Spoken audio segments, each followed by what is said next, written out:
అమ్మ గురించి శ్రీ శ్రీ శ్రీ మాణిక్యేశ్వరి మాత మాతృమూర్తి గురించి ఈ రెండో రోజున తెలుసుకుందామండి. ఈ ధరణి పైన పత్రి సార్ చెప్పినట్టుగా ఎంతో ఎంతో ఎంతో మంది యోగినులు ఉన్నారు. కానీ ప్రకటితం కాకపోయినా అప్రకటితమైన విశ్వానికి తెలుసు ఆ విత్తనము. సో ఎంతోమంది ఇలాంటి అమృతమూర్తుల నుండి మనకి తెలియకుండా మనం ఎంతో పొందుతున్నాము. ఓకేనా అండి? ఆ తల్లి కథలోకి వెళ్ళిపోదామా? కానీ విధి లిఖితం పెళ్లి చేసుకొని అని తెగేసి చెప్పిన, తిండి మానేసి ఎముకలు గూడులా మారిన, చివరికి గాజుల పొడిని నీళ్ళలో కలుపుకొని త్రాగి ఆత్మహత్య ప్రయత్నం చేసినా కూడా పట్టించుకున్న ఆమె తల్లిదండ్రులు మాణిక్యమ్మ వివాహాన్ని బలవంతంగా శిలార్ కొట్రికి అనే గ్రామానికి చెందిన మాణిక్యయ్య అనే వరుడితో జరిపించారు. ఇక అత్త వారింటికి వచ్చిన మాణిక్యమ్మకు ప్రాపంచిక కష్టాలు మొదలయ్యాయి. అప్పటికే పుట్టింట్లో అన్నం తినడం మానేసిన మాణిక్యమ్మ అత్తవారింట్లో మేకపాలు మంచినీళ్లు త్రాగటం కూడా మానేసింది. నిరాహారిగా ఉంటూ కూడా ఎటువంటి నీరసం లేకుండా మామూలు పిల్లలాగే తిరుగుతూ ఇంటి పనులు చేస్తూ ఉండేది. అది ఆమెలో ఉన్న దైవశక్తికి మరి అతీంద్రియ శక్తికి నిదర్శనం. అయితే చదువు సంధ్యలు నాగరికత బొత్తిగా లేని ఆమె అత్తింటి వాళ్ళు మరి ఊరి ప్రజలు ఆమెలోని అద్భుతాన్ని గుర్తించక తిండి తినటం లేదని ఆమెను నానా వేధింపులకు గురి చేసేవారు.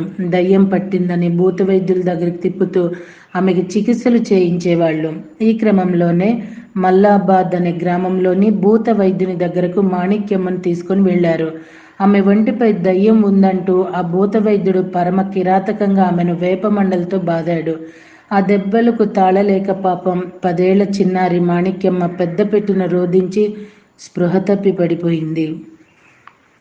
అలా పడిపోయిన బాలికను ఆ భూత వైద్యుడు ఒక గదిలో బంధించి తాళం వేశాడు.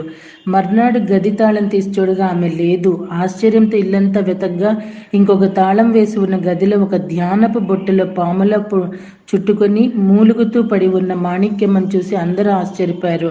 తాళం వేసున్న గదిలో నుంచి కదల్లేని స్థితిలో ఉన్న ఆమె అక్కడికి ఎలా వచ్చిందో ఎవరికీ అంతు పట్టలేదు. ఆ తరువాత ఆమెను గుండేపల్లి అనే ఇంకొక గ్రామంలో ఉన్న వడ్ల భీమన్న అనే మాంత్రికుడు వద్దకు తీసుకొని వెళ్లారు. ఆ మాంత్రికుడు ఆమెను ఆ ఊరిలో ఉన్న వీరభద్రస్వామి దేవాలయంలో ఒక రాత్రి ఉంచి తాళం వేశాడు. మర్నాడు వచ్చి ఆలయం తాళం తీసి బయటకు వచ్చిన మాణిక్యమును వీరభద్రుడు ఏమన్నాడు అని అడిగాడు. సంసార జంజాటంలో పడవద్దు అని చెప్పాడు అన్న ఆమె స్థిరమైన మాటలకు కోపం తెచ్చుకున్న మాంత్రికుడు ఆమె భర్త మాణిక్యయ్యతో, నీ భార్య చేతిని గట్టిగా పట్టుకొని కూర్చో అని చెప్పి గుడిలోనే ముగ్గు వేసి పూజ మొదలుపెట్టి పెద్దగా మంత్రాలు చదవసాగాడు. కాసేపటికి చిత్రంగా అందరి మధ్యలో నుంచి మాణిక్యమ్మ మాయమైంది. చుట్టూ వెతగ్గా గుడి ఆవరణలో ఉన్న ఒక చెట్టు యొక్క లేత చిటారు కొమ్మపై పద్మాసనంలో కూర్చొని సూర్య తేజస్సుతో వెలిగిపోతున్న మాణిక్యమ్మ కనిపించింది. ఈలోగా మాంత్రికుడు తెలియని జబ్బుతో అకస్మాత్తుగా రక్తం కక్కుకోవటంతో అతని 2 భార్యలు చెట్టు దగ్గరికి వచ్చి పతిభిక్ష పెట్టమని మాణిక్యమ్మను కోరారు. దయామయ తల్లి అయిన మాణిక్యమ్మ చెట్టు దిగి వచ్చి వారికి విభూతిని ఇచ్చి మాంత్రికుడిని కాపాడి ఇంటికి వెళ్ళిపోయింది. ఇంత జరిగిన మాణిక్యమ్మ గొప్పదనాన్ని గుర్తించిన ఆమె తల్లిదండ్రులు బోడంపల్లి అని ఇంకొక గ్రామంలో ఉన్న ఒక ముస్లిం సూఫీ మాంత్రికుడి దగ్గరకు ఆమెను తీసుకుని వెళ్లారు.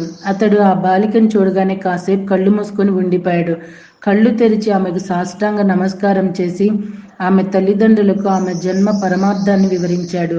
ఈమె మీరు అనుకున్నట్లు మీ బిడ్డ కాదు, ఒకానొక ముఖ్యమైన పని మీద ఈ భూమి మీద అవతరించిన అవతారమూర్తి. ఉన్నత ఆధ్యాత్మిక శక్తులను కలిగి ఉన్న ఈ దైవ స్వరూపురాల్ని సంసారం అనే బాధలకు గురి చేయకండి.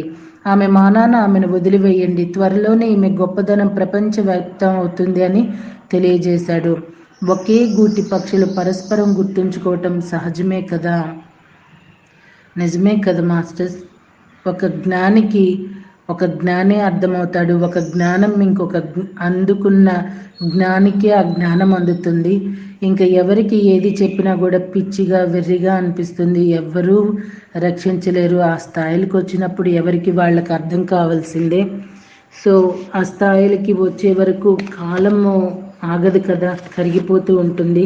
కాలాన్ని కరిగిపోనివ్వకుండా ముందే మేల్కొని ధ్యానం చేస్తూ జ్ఞానాన్ని పొందుతూ ఇలాంటి మహనీయురాళ్ళు చరిత్రలు మనం అందుకుంటే మన మన బిడ్డలకి రాబోతున్న ఆ జనరేషన్, ఆ చిన్నారులకి మనం అందిస్తే ఇప్పుడు మనం పడుతున్న కష్టాలు ఏం పెద్ద కష్టాలు కాదని అనిపిస్తూ ఉంటుంది.